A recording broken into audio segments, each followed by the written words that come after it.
How much up to speed is Golden, and how do you foresee him kind of fitting in as early as Sunday night? Yeah, he knows the whole playbook, and he can. Yeah. No, he's done a great job, and obviously just getting everybody back today off a bye week. We're jumping in the pool with both feet, and he's a veteran player. He's been in a couple different systems, so he's got familiarity with different systems in the league, and he can relate it to things that he's done in the past. And we're trying to look back at things that he's had a lot of success with and start there. How do you handle that process like for you during the bye week in terms of were you watching most of his stuff from Detroit? Were you imagining how you're going to implement him into this? Yeah, well, obviously we watched a lot of the things that he's done over the last several years, and just to familiarize yourself with the player and things that he's been asked to do and things that he can do well, and just try to start there and build a foundation from there. The firepower that you guys have on the outside now with him and Alshon and even Zach and Nelly, is that kind of group of receivers almost a necessity in today's game, given the level of scoring we're seeing, and particularly some of the teams? Well, you need a lot of weapons for sure. I mean, you got to spread people out and kind of make them choose a little bit and how they want to try to defend you. And when you've got a complement on the other side of the field that they've always got to be aware of, that makes you a lot harder to defend. And we think that his skill set certainly is very complementary to the guys that we already had, and we just got to try to work them into it. What does he do well? What does Golden do well? Well, he's extremely competitive, and he's got excellent play strength, and I think we all know and are aware of his statistics. After he gets the ball in his hands, so we're excited about that dimension that he brings. But he's a really competitive guy, and I think that he fits nicely and complements the guys that we already have in the huddle. As a coaching staff, you have a veteran coming in who knows. You mentioned his knowledge of other offenses. Do you kind of overload him right away, or do you kind of ease him into these things? I think you try to balance that a little bit. I mean, we want to try to get him going as quickly as we can, so we can't just spoon feed him all the way, but we want him to be playing fast when he's in there. So there's a little bit of a balance to that, and he'll kind of tell us based on how quickly he's picking things up as to how much more we can keep feeding him. Do you see him and Nelson as being similar type of receivers, and if so, like how would they be able to complement each other on the field at the same time, or is there any kind of change in how you play? Well, we think they're both dynamic players, so the more dynamic players you can get on the field at one time, the harder you are to defend, and they certainly do some similar things very well, but I think they got different types of games too. So that's the thing that we're working through over the next week or so, where we're trying to put it all together for Sunday. In Golden's case, he's had success in the short passing game. Can the short passing game be used in place of the running game in certain situations? Yeah, I think so. If you're kicking the ball out on time and the defense is retreating and giving those guys to operate in space, you can. I mean, obviously the West Coast offense was born that way. So yeah, absolutely. I think there's a place for that, but it doesn't. It certainly doesn't replace the physicality of a run game. What stuck out about his performance against Dallas Week 4? He had a lot of explosive plays, a couple touchdowns. Was able to get down the sideline. These guys, made a guy miss on the sideline and went the rest of the way for a touchdown. So, he was a big part of the reason why they were in that game. Does it help you at all that you have fresh tape that you can possibly use? Because he played against Dallas and we're playing Dallas, you mean? Yeah. Yeah, I mean, we would watch the tape anyway, but I don't think we can sit here and say we're going to run the exact same plays that worked for you the last time. So, we're obviously evaluating the Detroit game anyway because we're playing Dallas. So. Mike, why do you think Golden's been so effective on third downs in his career? What about his skill set makes him such a dominant player on third? Well, I think that he's quarterback friendly in terms of his body language. He and Matthew Stafford played a lot of ball together, and before that with Russell Wilson, those guys were able to figure out his body language at the top of routes, and he's got really good short area quickness, so he can set guys up, keep guys off balance, and like we've talked about already today, he can break tackles when he needs to. He's got good play strength, lower body strength to be able to plant and run through some arm tackles. The body language? It's not just Golden tape, but there's potentially a lot of new pieces that are going to be worked in the second half. To get them all, get most of them back. How do you do that? How do you work that all out? Who are you asking about? I mean, like Darren Sproles, Yeah. maybe Mike Wallace, guys you might be getting back, Matt Collins. Right. I mean, all those guys, obviously, we're hopeful that they'll return at some point. But, when that time comes and, we'll cross that bridge. Right now, we're just worried about the guys that we know can play on Sunday and trying to get those guys ready to go. Mike, what is it about Golden's body language that helps? I don't know if that's kind of hard to describe, but it's just something that that you just kind of build up and you can kind of feel as a quarterback. And I'm guessing a little bit. I wasn't there in Detroit, but he's just the way he sets up defenders, I think, is easy for quarterbacks once they've had opportunity to work with a guy to see how he sets them up and the subtleties that he makes in his movements. Do you have to have a conversation with any of the other receivers it's just the fact of life is that other people are going to have fewer reps. There's only one ball. Do you have to have a conversation with some of the other guys about their roles, or is that something that, as a pro, they have to deal with anyway? Well, I think that we talk about it, but we've got guys in our room, in our locker room, that the most important thing to these guys is winning, and they recognize that Golden Tate's a good football player, and he's going to help us win football games.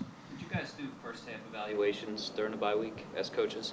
First half evaluations of The first half of the season? As yeah, coaches? we're constantly evaluating ourselves. What did you come away with, out of curiosity?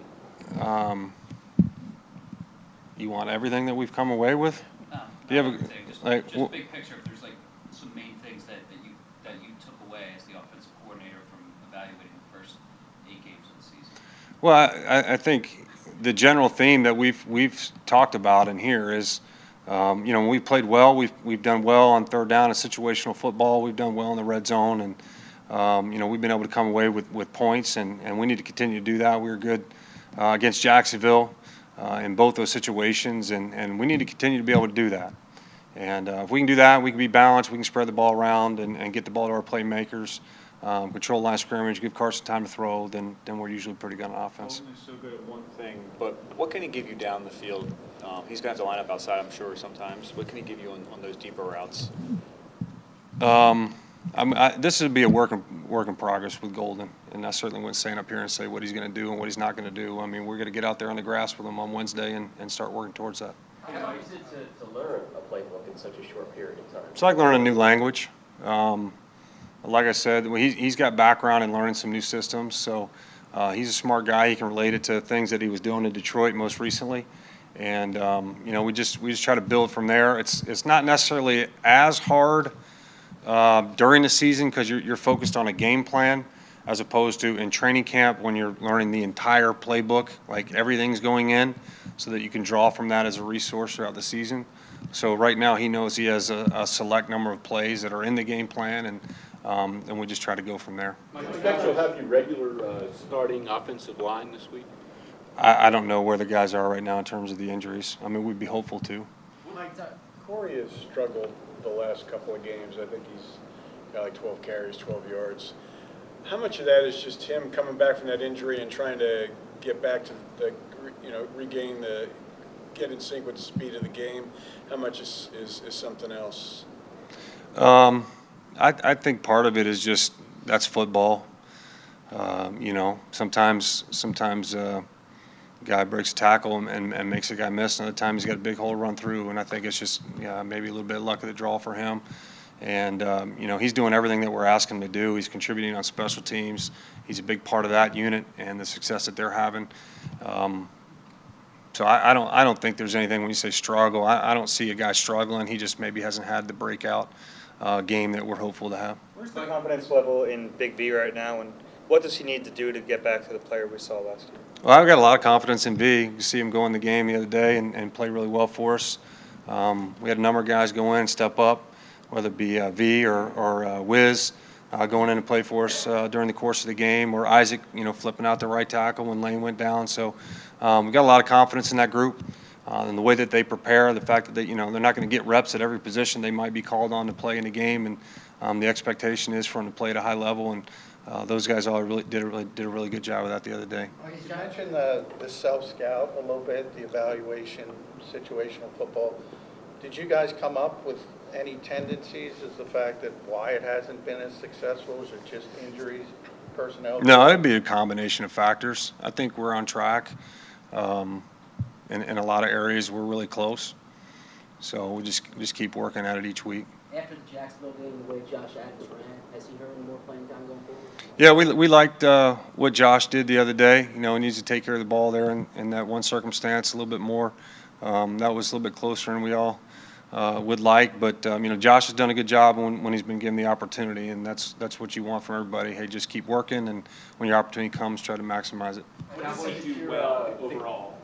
What does Josh do well overall? I like his skill set. He's got good size, and you know he's been running downhill, running behind his pads, and making guys miss for a big guy being able to stick his foot in the ground and make the first one miss or break a tackle. He's done a good job of that, and he's got good hands out of the backfield, and he's been on his assignments from a protection standpoint, which is the hardest thing for most rookie backs to do, and he's been on it, and he's demonstrated that in practice and earned people's trust. The Cowboys have a top 5 defense statistically anyway. What is it that they're doing well? Yeah, they've done a good job in holding points down. They've got some talented players up there. They're good up front. They can create some pressure, particularly on the edges with you know, their D line. They've got speed at linebacker, and they're covering well on the perimeter. So you know, we're gonna have to put a good plan together to get ready to beat these guys. But they're definitely having a good season. Mike, one more on Josh Adams. What does a taller running back have to do to kind of avoid being an easy target for a tackle? I just get your knees bent, hips down, and the guy's been carrying the ball a long time. So you know he's got his own playing style. Thanks, Coach. Yep. All right. See you guys.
Yeah, that's why you stand.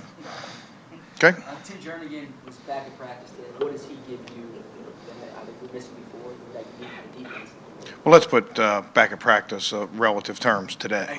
Back Yeah. But it was good seeing him in a uniform and good, just seeing him out there. He's, Timmy, he's got such an infectious smile and just a good demeanor around the game and stuff like that. So, get his clock going a little bit, get him in some individual drills and things like that, and just take it one day at a time with him. What are your expectations for him returning to a game? I don't have any. I mean, it's going to be totally based on, where he is. First day of training camp, first day of OTAs, all that's, where he is. But you're also talking about a guy that's a veteran player, that's played a lot of football, that, has been working extremely hard. So coming back from a major injury, but, get him up to speed and his body will tell him, and then that'll guide us. We obviously haven't seen him in a long time, but you've seen him in the building, what he's been doing. How much work has he been putting in, and what kinds of things has he been doing? He's a lot like Sidney Jones was last year. He's haunting the hallways. He's, he's staying current with what we're doing. He couldn't participate in any walkthroughs in any fashion. So, but he's out there observing them all.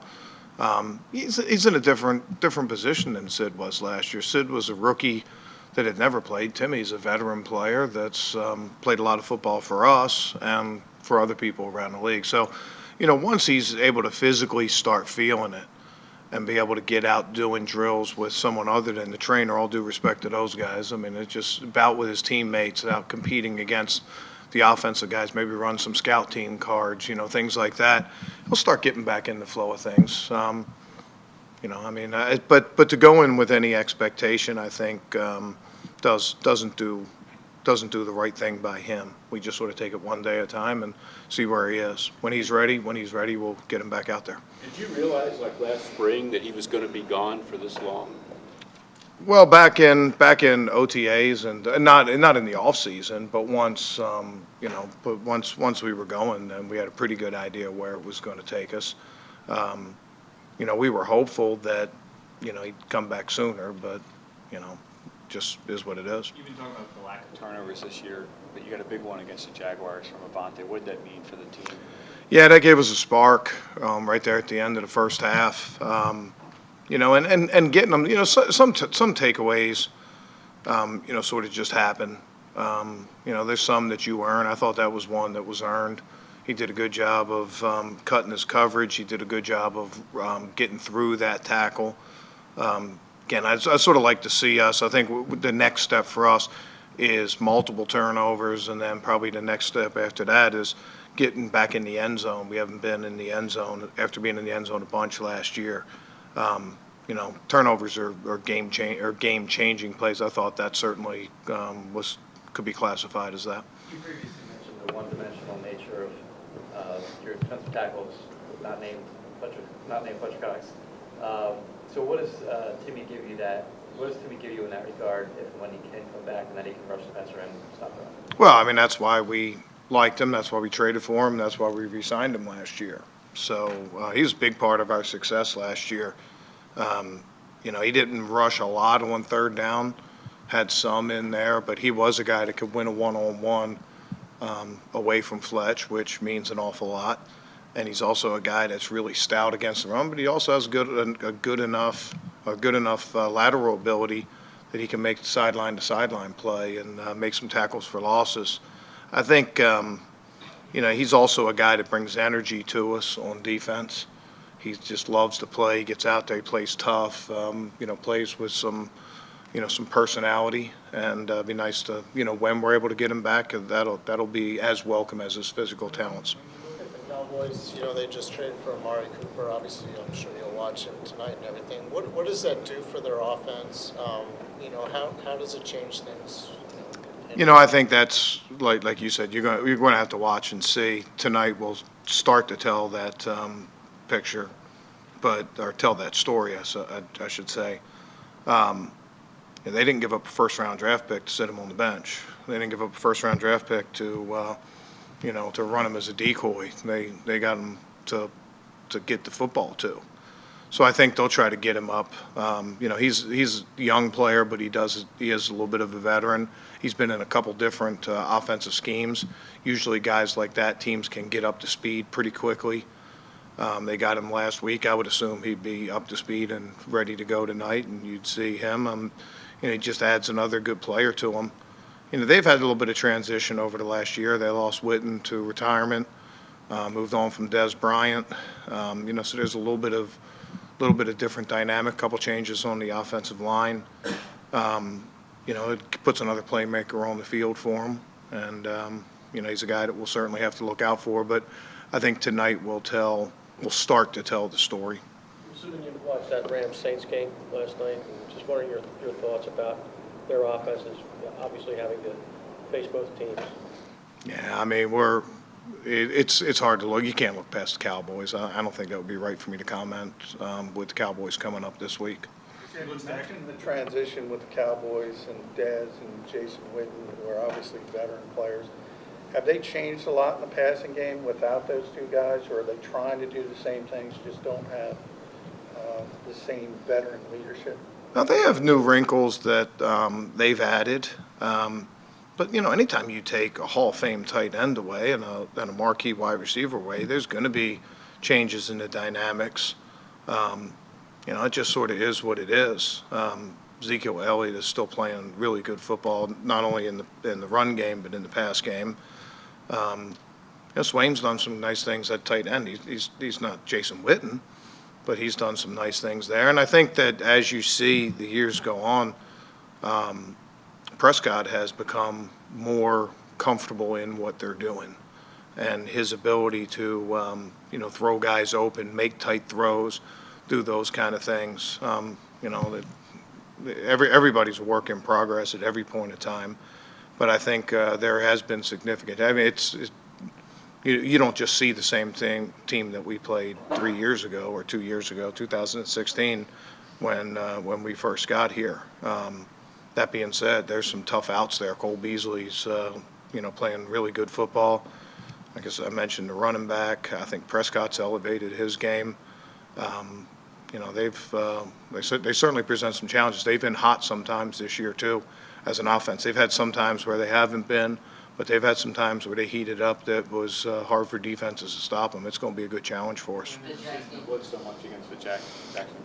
Well, the field was so difficult to get any traction on that it really made it hard to generate pass rush. It was hard to push on guys. It was hard to corner. So we made the decision to blitz probably about twice as much as we normally did in the game. That probably had a lot to do with it. We started the game with it, but I've been on those fields before, and it's difficult. We were off our feet an awful lot, not just in pass rush, but in coverage and everything else. It's just hard to generate the same kind of pass rush that you're normally used to having, so you have to create it some other way. Jim, with all the injuries up front, Go ahead. I'll come back. With all the injuries up front, you guys have still been a top 5 run defense. What have you done to replicate the efficiency that you lost with Timmy and some of those other guys? Everybody's got a job to do in the scheme. I think that's it. Our guys take a lot of pride in stopping the run. Honestly, our biggest thing in stopping the run the last few weeks has not been run game, it's been quarterbacks. That's the bulk of our rushing yards the last couple of weeks from Cam Newton and from Bortles have been quarterback scrambles. There's been some error in some of our rushes. Again, hard to be extremely critical because the field, what made it tough to do that. And then the week before you have a guy like Cam Newton that's a tough guy to get down. But, those still count as rush yards even though they're not part of our run defense, I guess you'd say. But our guys take a lot of pride in it. They understand that their ability to rush and things like that depend on stopping the run. So I was actually going to ask you about that. Luck was, I think 4 of the 5 leading rushers against you guys are quarterbacks. Luck had the long run. Mariota had some. Is there any kind of common theme on those big plays that you need to fix? Yeah, I think the big plays are probably the biggest thing. Quarterback scrambles really fall into like two categories that as a defense coordinator you get concerned about. One is when they're scrambling for first downs, moving the sticks. And we saw Bortles do that. That was probably their best way to move the sticks. And then the other one is explosive plays, those plus 20 plays, and we've seen some of those. You know, it's layered so many different ways. If you blitz, sometimes there's air and there's room for those guys. That was probably more Andrew Luck. Other times you're playing zone and you're defending deeper routes and you're back and then you got a closed space. Each one's a little bit different, but I don't think it's a secret to say that that's, you know, that's one of the things we have to do a better job with.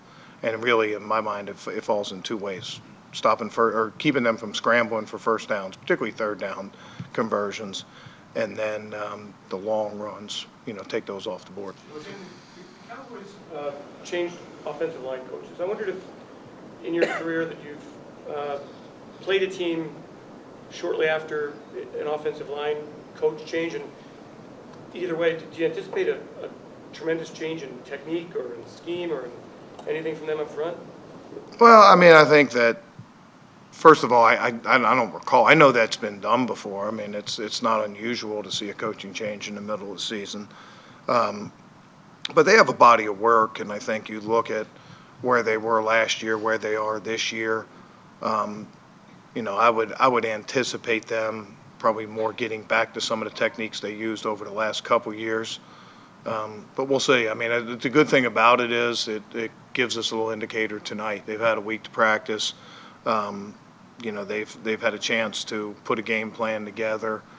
Most of those guys are experienced players that probably can flick a switch and go back to different techniques. But we'll have a lot more information probably about 11:30 tonight. One place to run on you, Jim, and it was mainly attributed to the fact that you guys were jumping out to quick leads and teams were having to play catch up. This year that's not happening, but teams still aren't running against you. Does that surprise you at all? And if it doesn't, why do you think it's the case? You probably have to ask them. You know, there's so many layers to run defense now. A run can be called and it's still a pass.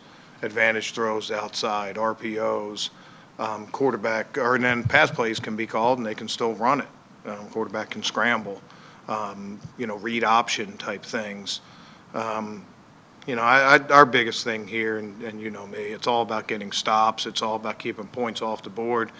If that means giving up a lot of rushing yards and not much passing yards, then, hey, that's the way it goes. If it means the opposite, that's the way it goes. I mean, you know me, they don't give any more points for a rushing touchdown than they do a passing touchdown. It's our job to keep points off the board. However that happens, it happens. But I think probably the one thing I would say there, the passing game and the run game are melting together so much that it's not about taking one of them away. It's about limiting the offense, if that makes any sense. It was your first game with Barnett on IR.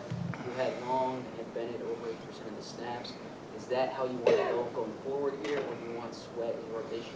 No, we'd like Sweat to get a little bit more. We knew we had the bye week coming up, so those guys sort of emptied the tank a little bit. Going forward, like to get him in there a little bit more. But those guys are veteran players. They knew what the situation was. They knew we really needed a win, and they also knew that as veteran players, they got a chance to get a week off and get their bodies right a little bit. So I think all those went into the decision there. Okay. All right, guys, thanks.